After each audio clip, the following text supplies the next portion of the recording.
Même Barack Obama n'a su lui résister.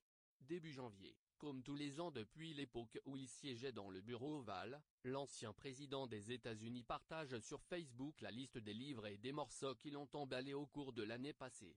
En deuxième position, on découvre Havana, tube de Camila Cabello, chanteuse mexico-cubaine de 20 ans, pour l'instant surtout connue comme ancienne membre du girl band américain Fifth Harmony, formé lors de l'émission The X Factor en 2012. Commercialisé en août dernier, Havanac, en duo avec le rappeur Young Thug, devient le tube inattendu de la fin d'année. Le single se classe en tête des ventes dans de nombreux pays, de l'Australie au Royaume-Uni, en passant par le Mexique, et grimpe à la deuxième place du marché américain.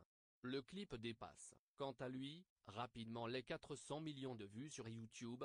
La carrière solo de Camila Cabello n'en est qu'à ses balbutiements, mais, dès décembre 2017, elle bat le record du plus grand nombre d'auditeurs sur Spotify pour une artiste féminine, 40 millions. Face à ce succès surprise, Camila Cabello fait de Havana son single principal, multiplie les interviews et décide de donner une nouvelle direction à son premier album, dont elle reporte la date de sortie au 12 janvier 2018. D'abord intitulé The Hurting, The Healing, The Loving, elle le rebaptise Camila. Tout simplement. Difficile de résister à l'appel ensoleillé de Havanac, produit par Frank Dux, collaborateur des pointures du hip-hop américain. Construit autour d'une boucle de piano et de cuivre lancinant, avec un refrain efficace ponctué de na na na na na, cette chanson mi-tempo offre l'ambiance d'un club de salsa aux lumières tamisées. Une pop entêtante, mais qu'on n'a pas honte de s'y flotter sous la douche. Deuxième effort réussi avec Never Be the Same, chanson d'amour sur fond de guitare, où Camila Cabello prend des airs théâtraux à la Gwen Stefani. Camila Cabello décrit Havana, qu'elle a coécrit, comme une ode à son héritage et à sa culture. Half of my heart is in Havana, la moitié de mon cœur est à la Havane, chante-t-elle. Le clip parodie les telenovelas et évoque l'importance de la famille dans la communauté latino. De quoi rappeler la vraie vie de Camila Cabello, née à Cuba en 1997, d'un père mexicain et d'une mère cubaine. Après quelques années entre l'île et Mexico, sa mère passe avec elle la frontière américaine, lui faisant croire qu'elles vont à Disney World, comme le raconte la chanteuse de 20 ans au site spécialisé Sugar. Elle s'installe à Miami, et son père la rejoint 1 an et demi plus tard. Architecte à Cuba, sa mère reprend des études, car ses diplômes ne sont pas reconnus aux États-Unis. Elle a appris vite parce qu'elle n'avait littéralement pas le choix si elle voulait qu'on survive, écrit Camila Cabello. Les immigrés ont cette chose en commun, la dalle. Pas au sens propre du terme, même si c'est aussi vrai, mais métaphoriquement. La dalle de faire l'impossible parce que vous n'avez pas le choix, parce que vous venez de trop loin, bon sang, parce que vous savez ce que c'est de se battre, et parce que vous ne prenez aucune opportunité pour acquise. C'est avec la même niaque au ventre que Camila Cabello convainc ses parents de la laisser passer les auditions de The X Factor alors qu'elle est lycéenne à Miami. Je n'avais jamais chanté devant qui que ce soit auparavant, affirme l'intéressé, qui avait ouvert une chaîne YouTube pour y poster des reprises. Même si je me trouvais nul, la musique était la seule chose qui me passionnait suffisamment pour que je dépasse ma timidité, confie-t-elle à Glamour.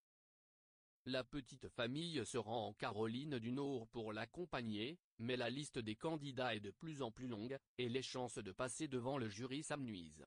Désespérée, Camila Cabello interpelle en coulisses l'un de ses membres, Simon Cowell, producteur et créateur du boy band One Direction.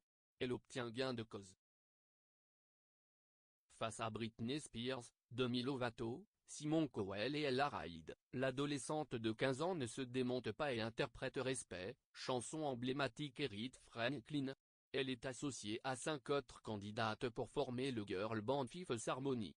Les filles, vous avez toutes quelque chose à apprendre d'elle, lance Demi Lovato en parlant de Camila Cabello, qui s'empresse de prendre la défense de ses camarades. Les filles se hissent jusqu'en demi-finale, et terminent 3e de la compétition.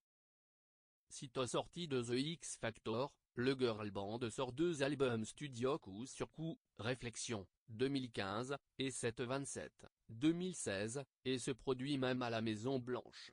Le groupe se différencie avec une pop forte et féministe, comme l'attestent les simples boss, Work From Home et Worthy.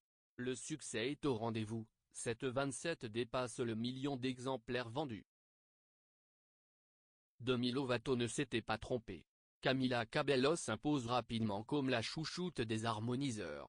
Moins femme fatale que les autres membres, elle paraît plus accessible et fait preuve de beaucoup d'humour.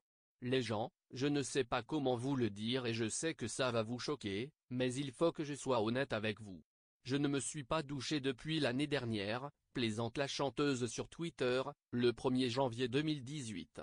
À BuzzFeed, elle raconte avoir un jour chanté La vie en rose avec un groupe de fans, au pied de la tour Eiffel scintillante. Le 18 décembre 2016, Camila Cabello annonce son départ de Fifth Harmony, le jour même où ses obligations contractuelles envers le groupe prennent fin. Les rumeurs évoquent des tensions grandissantes entre elle et les autres membres, qui ne chercheront pas à la remplacer. La jeune femme semble s'être libérée d'un poids qu'elle ne nomme pas encore. Rolling Stone, elle explique avoir écrit plusieurs chansons tristes lorsqu'elle était en tournée avec Fifth Harmony, en essayant et en me trompant, j'ai fini par écrire des chansons où je peux me dire voilà, là, c'est moi et juste moi. Ça me différencie des autres. Camila Cabello, Camila, disponible le 12 janvier chez Sony Music.